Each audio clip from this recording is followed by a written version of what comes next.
حسان جو خوش ہو اٹھا تھا، دل کیا احمد کا ابھی سب کو بتا دے کہ نواز صاحب نے بھی نکاح کر رکھا ہے، وہ بھی چوری، پر سمیر کا خیال کر کر خاموش رہا۔ تم کیا چاہتی ہو بیٹا؟ حسان کے والدہ نے مہم سے پوچھا تو مہم نے احمد کا ساتھ دیا، جیسا بھائی نے کہا ہے ویسا ہی۔ وہ نظریں جھکائے بولی۔ حسان کی حالت دیکھنے والی تھی، جبکہ اعجاز اب ان کی نوک جھوک انجوائے کرتا سکون سے بیٹھا تھا۔ ڈیڈ، جب احمد کی شادی ہوگی تب ساتھ مہم کی بھی رخصتی کر دیں گے، تب تک ہم ان سب کی پڑھائی بھی مکمل ہو جائے گی۔ اب کی بار برہان نے کہا تو سب نے اس کے فیصلے کی تائید کی اور یہی ڈن کر دیا کہ احمد کی شادی اور مہم کی رخصتی۔ ٹھیک ہے، آنے والے اتوار کو بچوں کا ولیمہ رکھ لیتے ہیں۔ وجہ صاحب نے سب کی طرف دیکھا اور ان کی رائے لینی چاہیے۔ بالکل ٹھیک ہے، اتوار کا دن ولیمے کے لیے ٹھیک ہے، اگر ہمارے سرکل میں سب کو بتانا بہت ضروری ہے، فواز صاحب نے کہا، کیونکہ یہ ولیمہ بڑے پیمانے پر منعقد ہونا تھا، جس میں بزنس ٹائکون برہان زہیب کی شادی کا بتانا بہت ضروری تھا۔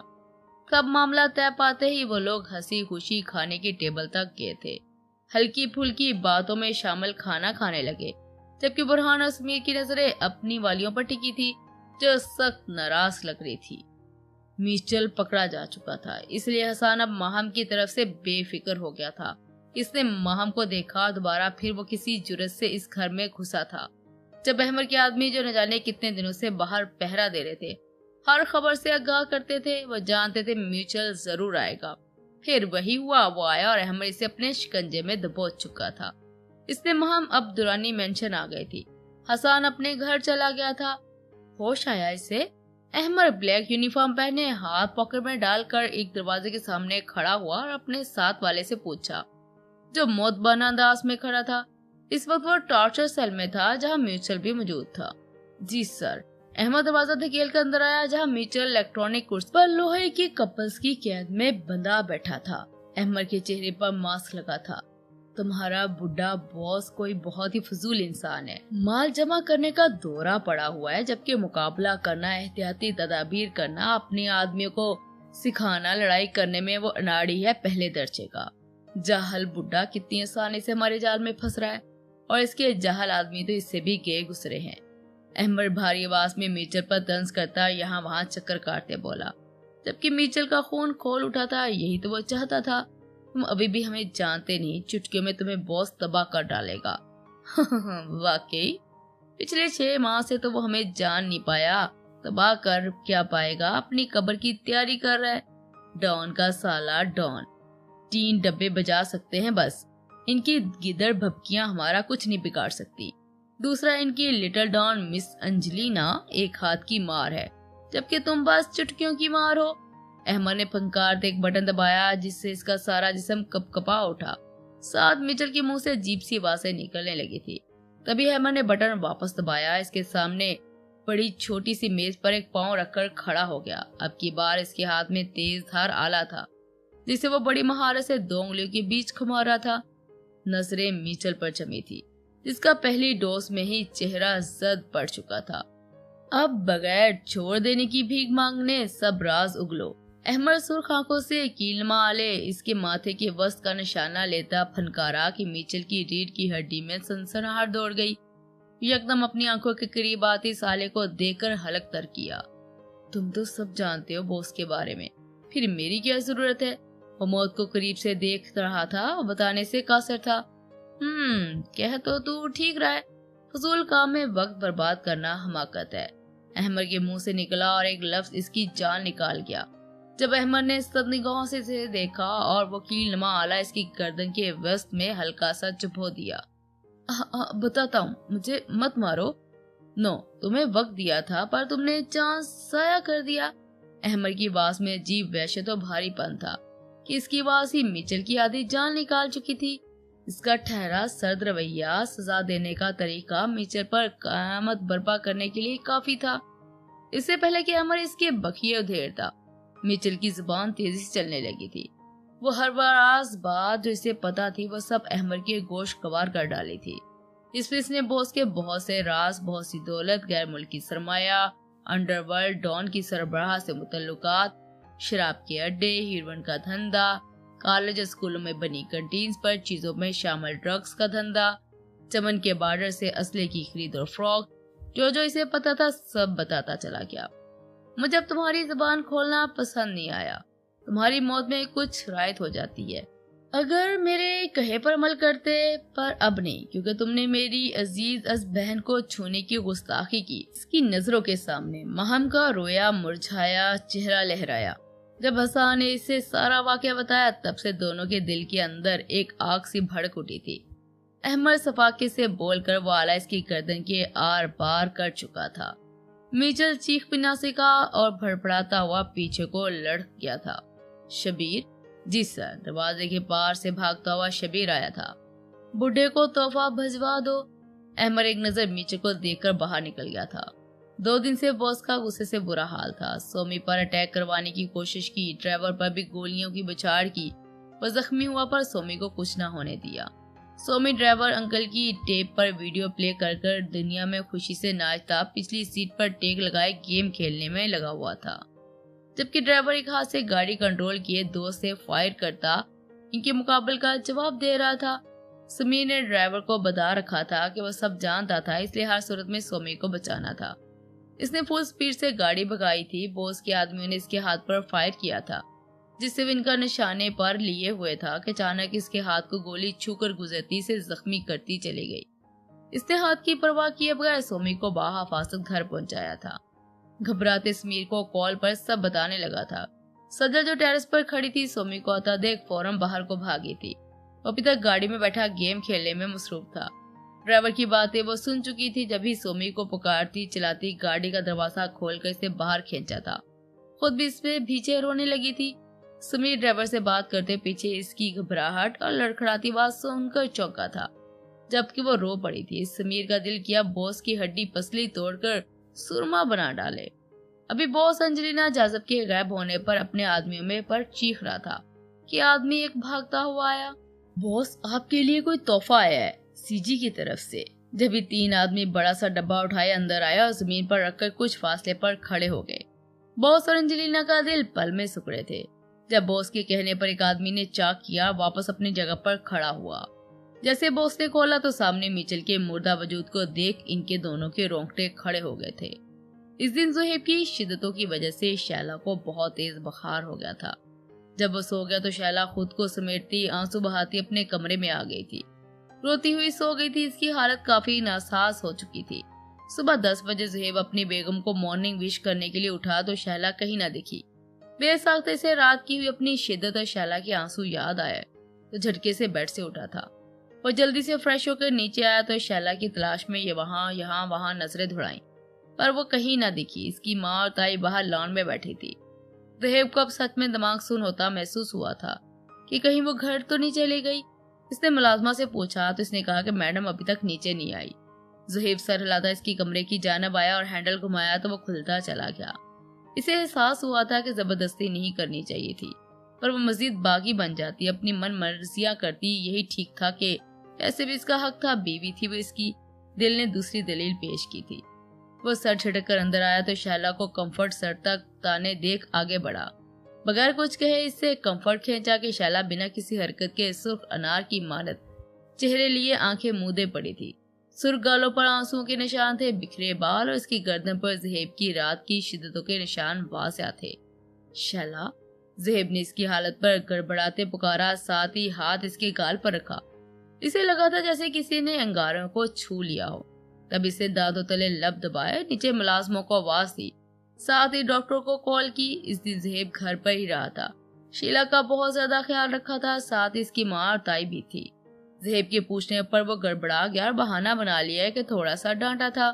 تبھی سمرینا بیگم نے اس کو بھی ڈانٹا۔ وہ بڑی عورتیں تھی، کیوں نہ سمجھتی شیلا کی حالت کیسے ہوئی ہے، پر زہیب کو شرمندہ نہیں کرنا چاہتی تھی، اس لیے خاموش ہی رہی۔ 2 دن شیلا نے زہیب کی شکل تک نہ دیکھی، کمرے میں ہی رہی۔ اسی دوران اس نے مکمل خاموشی اختیار کی رکھی۔ آج گھر میں کوئی نہ تھا، وہ اپنے کمرے سے باہر نکل کر دھوپ باہر لان میں آ کر بیٹھی تھی۔